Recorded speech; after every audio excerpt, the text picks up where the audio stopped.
Hello, I'm Kerry Bernard. I'm the Medical Assisting Program Director at ECPI Emerywood. And what we'd like to talk about today is the success that we've had on our campus with getting salaries substantially higher for our medical assistants. And it's really been a team approach that has helped us create this ripple effect in our community to help educate the community on what the capabilities are of medical assistants. A lot of times even the people who are hiring medical assistants don't fully understand their capabilities. So that's been something that we've had to approach them with subtly, but from a team perspective to show them what the medical assistant can do, and also to really emphasize the difference between a medical assistant from some of these other programs that say that they are our competitors, but there's no comparison between an associate's trained certified medical assistant from ECPI University when being directly compared to our competitors. It all starts with admissions. And Beth Brown currently is our business development manager. She came over to that position from freshman admissions, and so she has keen insight into what we do at the very beginning to make sure that at the end we have the highest trained, most capable certified medical assistant that the university can produce. And what we're trying to do is start with a higher level student. And our admissions process, of course, unlike other facilities that have an open door policy and pretty much allow anybody who wants to enroll working towards a career in healthcare are admitted into the MA program, we do have higher standards. And of course, that offers a greater opportunity for success at the very end of the program as well. And of course, that success builds more success for future graduates. But of course, the students, when they come to our program, are going to have to take an entry exam. Some students will not score high enough on that entry exam to be able to pursue the medical assisting curriculum. So that is one way in which we differ, and we need to emphasize this to potential employers in the area who may be looking to bring our students on as externs or hopefully extern to hire, and also hire former graduates as well. Once the student scores high enough on their certification exam, they need to be vetted by one of the admissions reps. And of course, by that I mean the admissions rep needs to find out, does this person have everything aligned so they can be successful in this program? Do they have transportation? If they're a single mother, do they have babysitters that are available, a backup babysitter and such? Do they have income coming in to where they can go to school but yet sustain themselves? Are they going to have to, miss class in order to go to work? So we need to find those things out. And if the admissions rep goes through a very thorough vetting process, then we're going to know if this student has everything they need in place to be successful as they make their way through our 15-month program. If they don't, even though their test scores may be high, we would advise them to, hey, let's get everything straight first and then think about enrolling in our associate's degree medical assisting program.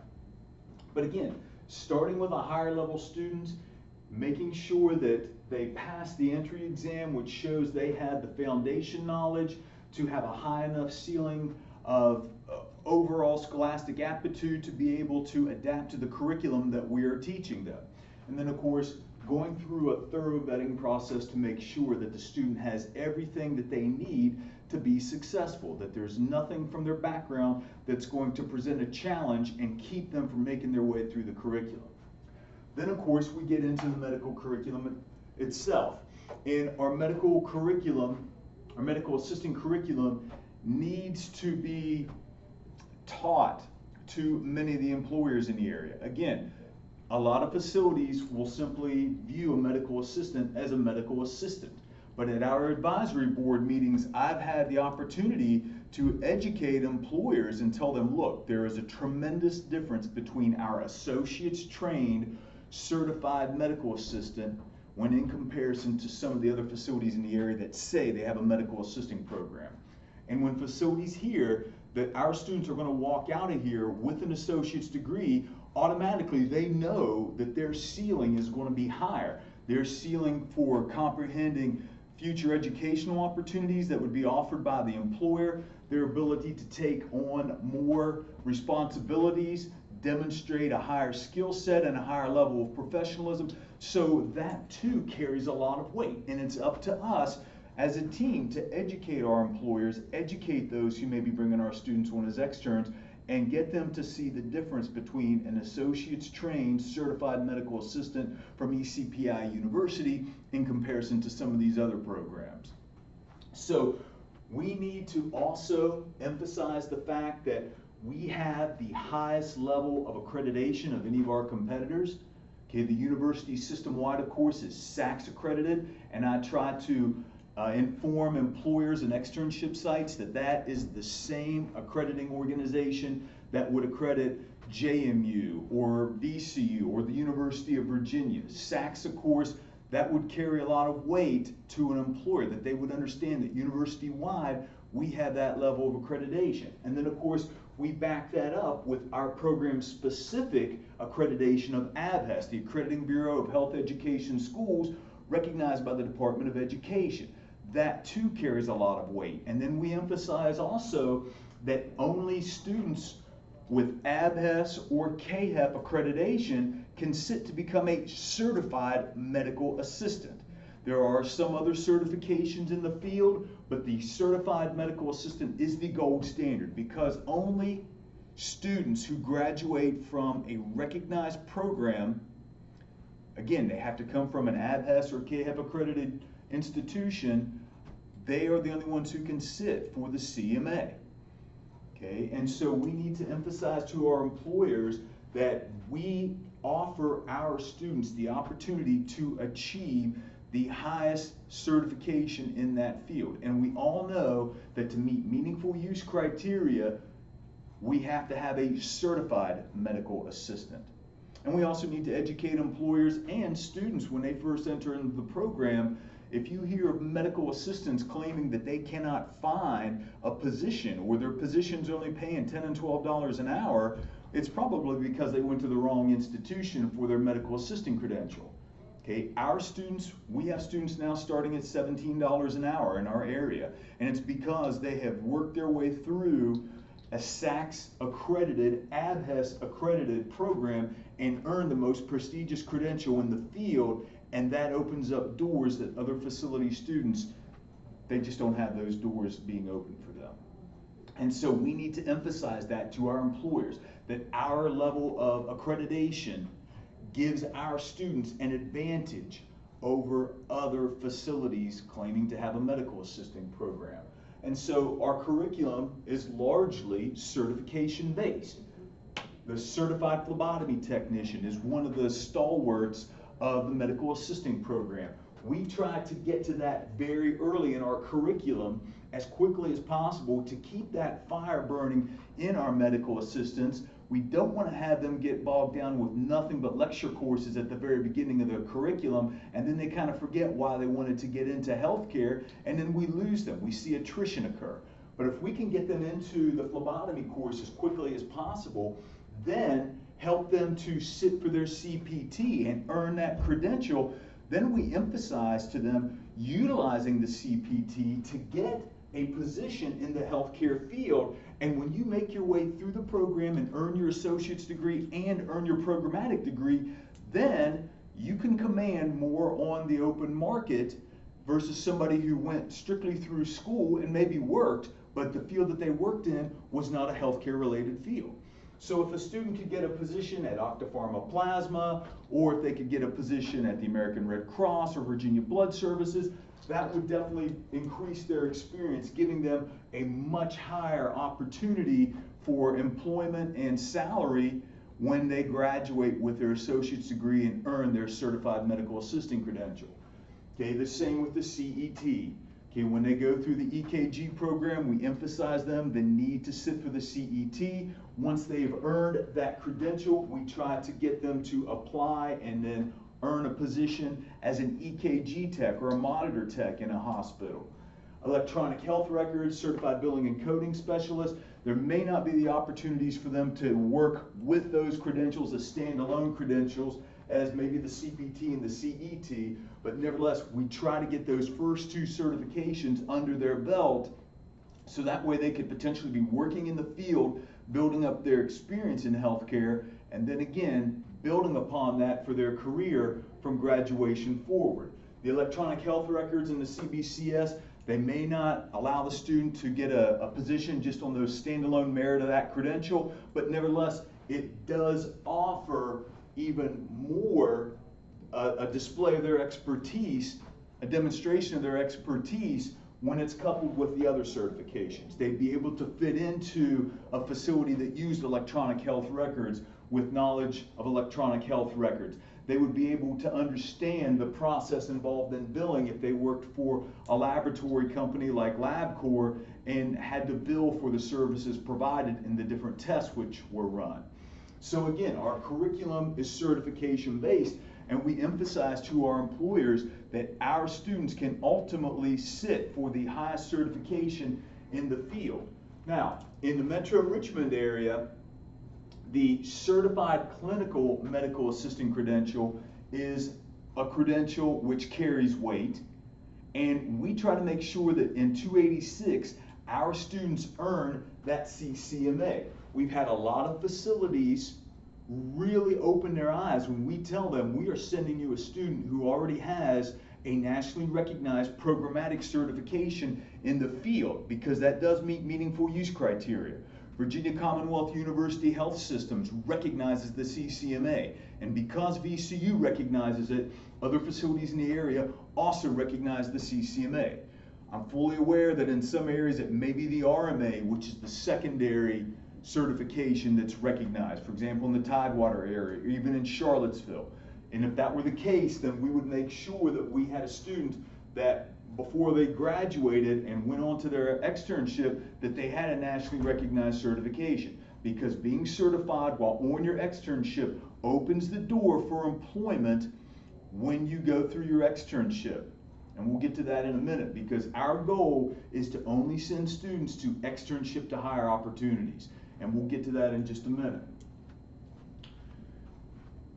The other thing, of course, once we get them the initial programmatic certification, we emphasize to them that this is not where you stop.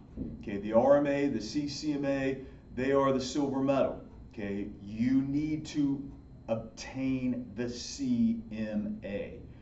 Only ECPI University and a handful of other institutions can say that their students can graduate and obtain the Certified Medical Assisting credential by the AAMA.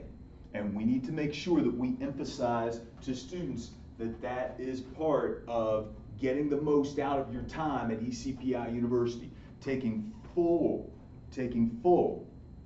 chance on getting everything you can out of the university because of the level of accreditation that the university offers. Okay? And those certifications, we start giving those students that information very early in the curriculum. Okay, pretty much as soon as I have the students in medical terminology, and I try to, if I can, teach the students in that course, because I want them to be indoctrinated into medical assisting as early into the curriculum as possible, and I will take questions and certification mock exams with them going over medical terminology and the medical terminology related to anatomy and physiology, even in a course like MED 104. Okay, again, getting them into that mindset that you are going to have to pursue nationally recognized certifications to make the most of your time at ECPI University. Take advantage of what our university can afford you compared to what other institutions that claim to have a medical assisting program can offer their students. Again, when we put it in those terms, it does reach a lot of the students. And of course, the opportunities to show the students that we have students who haven't even graduated that are taking courses and already working in the field after having earned their credentials, especially the CPT. Now, when we do get a student through the MA curriculum, and we do have them set up with certifications that are skill specific as well as at least one of their programmatic certifications, the CCMA in our area.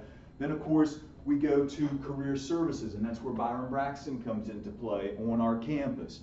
Byron and myself, we go into the field regularly in addition to having Beth accompany us, and we talk about the difference between our programs, starting with a higher caliber student to begin with, the way our curriculum is different from other medical assisting programs in the area, and then when we get to the career services component at the end, in placing the student in an externship, we have a strategy for that as well. One of the things that we try to do is make sure that we get our students going out on externship interviews at multiple externship sites. Even though the students have gone through a mock interview, there's still nothing like going through the jitters, the butterflies that are going to accompany a real interview. And we tell our students, do not think of this as an externship, think of this as a 5-week job interview. And of course, it starts with the initial job interview. We want them to get as much practice as they can interviewing, so when they do have their dream position in front of them, they are fully capable of navigating through a job interview and making the most of this opportunity. So we try to get our students multiple interviews for externship sites. Our goal is to only have externship sites that plan on hiring. Okay, again, that goes back to all three of us working as a team, being out in the field together or on our own. Beth now in her role developing EPPs, myself going out and developing bridges between ECPI University and facilities that hire medical assistants, exploring new avenues for medical assistants like dentistry.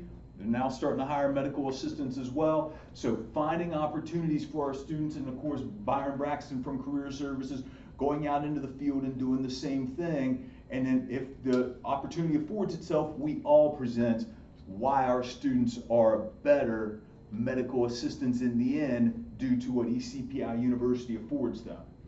Okay? But getting multiple interviews for externships, okay, gives us a better opportunity for the externship to hire, okay, which of course is, you know, what the payoff that we all hope comes about, okay. But also, if a student has multiple sites that they interview with, then they can choose which site they feel most strongly about, and we also know that that is more likely to produce positive results, as the student will be fully vested in doing the best at the site they have chosen. Instead of us just having one site and telling them they have to go there, they may not like that site. Oh, I never wanted to do orthotics. I never wanted to work for a foot and ankle specialist, a podiatrist. Why did you put me here? But instead, if we give them multiple opportunities and each one of them has an opportunity for employment at completion of the externship, they take a more intent interest in how well they do ultimately. And we think that that dramatically improves professionalism and their overall level of performance. The other thing too is maybe they get through 5 weeks and they realize that, hey, this really wasn't what I thought it was going to be. Those other facilities that interviewed them, again, we're trying to send students to all sites that plan on hiring a certified medical assistant. Maybe those other facilities haven't filled their need yet, and they interviewed the student and wanted to accept them, but the student chose another facility. They may still have a chance to put their foot in the door at that facility and end up getting a job from that initial interview 5 weeks before. So we try to make sure that we get our students multiple sites for externships, which can lead ultimately to multiple job interviews. Because again, our goal is to only reach out each term to facilities we know are looking to hire certified medical assistants. And we have to keep abreast of what's going on in the industry. We constantly search Indeed, ZipRecruiter. We go to facilities and we look for opportunities on the facility's website. Any kind of certified medical position, certified medical assistant position that might be open, we contact them and see if they would be interested in pursuing an externship so they could have the student for 5 weeks and do on-the-job training and see if ultimately that student is going to be the right fit for their facility. The other way that we accomplish this through career services is we have reached out to our graduates, and that has been invaluable. We touch base with our graduates who are already working in the field because they are our eyes and ears already in the working environment of the certified medical assistant. We find out from them, are there positions about to become available? Is somebody going out on maternity leave and they're not coming back after their FMLA runs out? Is there a chance somebody's going to be promoted, which might offer a new entry-level position at your facility? So a lot of times before a facility even posts a job opening on their own website or Indeed or ZipRecruiter, their employees will know, and we've already reached out to them. We'll do text blasts, we'll do email blasts. We stay in touch with our graduates because of the opportunity that it affords us to give to our students going out on externship, and ultimately when we need to get them placed after they have graduated with their associate's degree. That also gives us the opportunity to advance the career of our graduates. If we have a student that's in the field for a few years, when we have employers that reach out to us directly and say, hey, we're looking for an experienced medical assistant, if we stay in touch with our graduates who have been working in the field, we know if they're interested in moving to another position. We know if they are not happy with the salary that they're commanding currently. And so we have the potential to fill an employer's need with an experienced ECPI University Associates Trained Certified Medical Assistant, and that advances that student's career several rungs up the ladder, but it also now frees up an entry-level position that they have left for us to put a new graduate in or start an externship to hire position. And so that's worked out very well for us. And we're constantly trying to reach out to our graduates and in a very professional way say, hey, are you happy with your position? Are you getting to use all of your skills? Have you thought about moving on to another position? Are you happy with your salary and benefits package? What if we, with your 3 years experience in the field, could market you to other facilities that we have reaching out to us and get you a better salary with better benefits and more opportunities for growth? And so we've had a lot of success with that, reaching out to our graduates through these text blasts and email blasts, and that too has led to us being able to push salaries up much higher in the area and also place our students more efficiently. Now, one of the things that we also try to emphasize to our students is that there's going to come a point at the end of their externship or after a job interview where they're going to have to negotiate their salary. Unfortunately, there are some facilities in our area that flat out say, oh, we just start all of our medical assistants at $13 an hour. And then it's up to us to reach out to the right people and tell them that you need to be more aware of information published by the Bureau of Labor Statistics showing what medical assistants can command in your market. I've been very lucky that I've been able to reach out to employers and tell them, look, if you continue to offer this, then the medical assistant that you will attract will not be medical assistants from ECPI University. Okay? Our students can command a much higher salary than your non-negotiable $13 an hour because our students are associates trained and they are going to come to you with the certified medical assistant credential and be workforce ready from the day they set foot on your facility's property. And so we've been able to get facilities to open up their salaries a little bit at a time, and we've seen a dramatic improvement. We also tried, again, to get our students multiple offers for externships to hire, and then afterward, if they don't get hired off their externship, we try to get multiple interviews for them so they have multiple job offers on the table. If one facility offers $14 an hour, another one offers $15 an hour, another one offers $16 an hour, it may not be quite as clear cut as, oh, I'm just going to go to the one that offers $16 an hour. It may be farther away, they may not be that interested in the facility, so on and so forth. But if we have a student that has 3 offers in their hand, maybe they can go to the facility that they like the most and say, look, I would really like to work here, but I do have another facility that I'm actively interviewing with that has offered me $16 an hour. Is there any way you could increase your offer? Because I would really like to pursue my career in healthcare at your facility, but at the same time, I do have to look out for my best interest. So teaching the students salary negotiation and getting them multiple offers to use as a negotiating tool has been very beneficial for us. We also try to, again, emphasize to our students, utilizing these nationally recognized skill-specific certifications, get to work in the field, for example, as a phlebotomist, which builds up your experience in the healthcare field and offers you a stronger position to bargain from when you're getting your salary negotiation out there on the table. We want to make sure our students show themselves in their best light. And even though a lot of students may have experience working at some sort of a job, we want them to have experience in the healthcare field, which employers are likely to be looking for, and gaining that work experience with the use of one of their nationally recognized certifications gives them experience that's going to separate them from their classmates who may have only graduated with their associate's degree, their externship, and their CMA.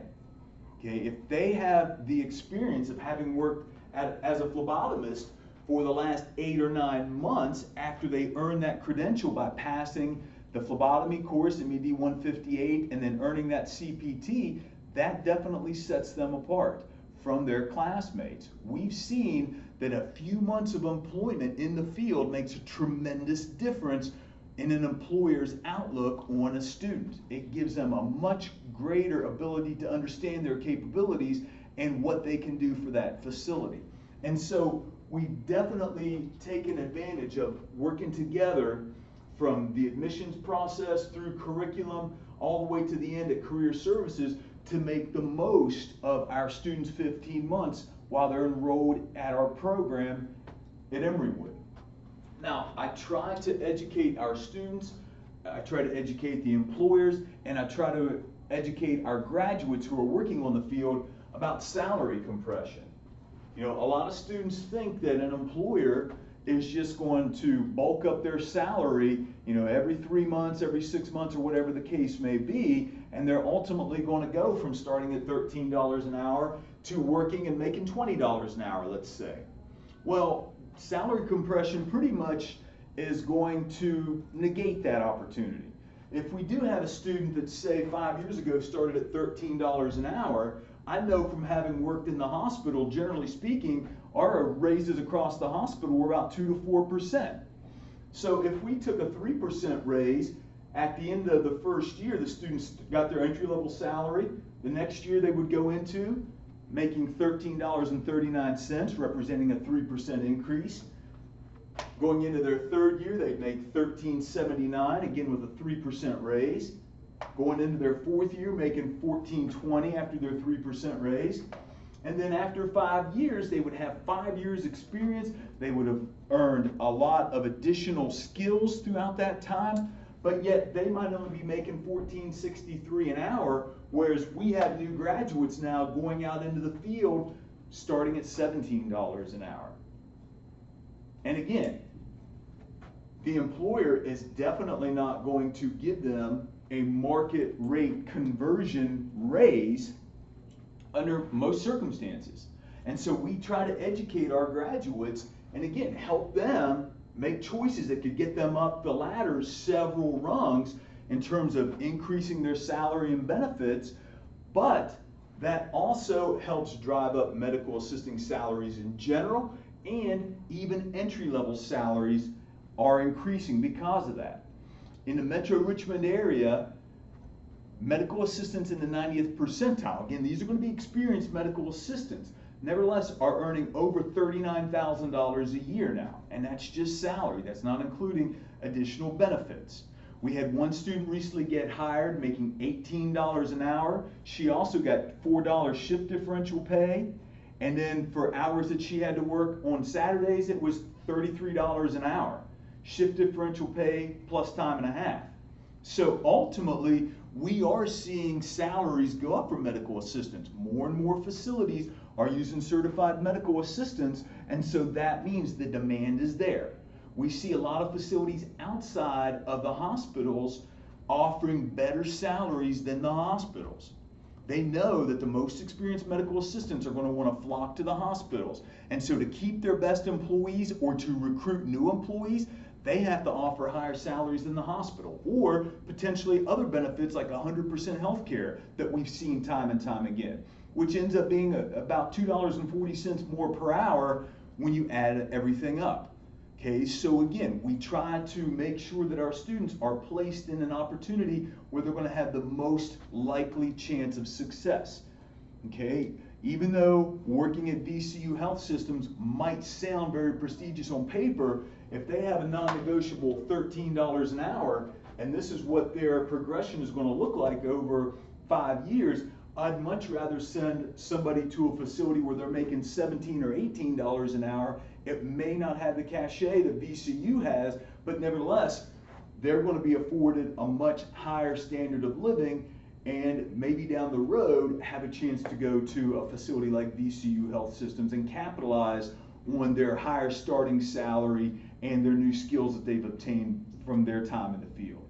But this is how we've been able to work as a team to build greater salary bases in the Metro Richmond market for our students. We emphasize education to our employers, telling them that we start with a higher level student that has a higher ceiling, and that affords them the potential for success when they graduate and the opportunity to take on additional skills and responsibility. And we back that up by telling them how we choose a higher level student. And then we talk about our medical assisting curriculum and how we base it on certifications to make sure that the facility knows that they have the skills to back up what the medical assistant curriculum says it's going to build through these recognized national certifications. They can also meet meaningful use criteria on their externship, which paves the way for them to be a key player from day one, helping increase patient flow, which in turn can increase overall patient volume, and that in turn helps the bottom line. And so making sure that they have a nationally recognized programmatic certification at the end of their curriculum feeds right into the last component with career services, getting multiple interviews for externships, emphasizing externships to hire by combing through the Indeed resources that we look at on a regular basis, ZipRecruiter, and of course staying in close contact with our graduates and making sure that we know what's going on in the field and that they can give us insight that maybe nobody else has as to what facilities are planning on doing in the near future. And that gives us the best opportunity to progress our salaries to some of the salaries that we're seeing now on a routine basis. And again, it's worked because of the team effort, the education that we've gone out into the community and provided employers, and our ability to really show them that to stay competitive and utilize all of the skills that a certified medical assistant has to offer, that we are the only place to turn to for medical assistance. Thank you.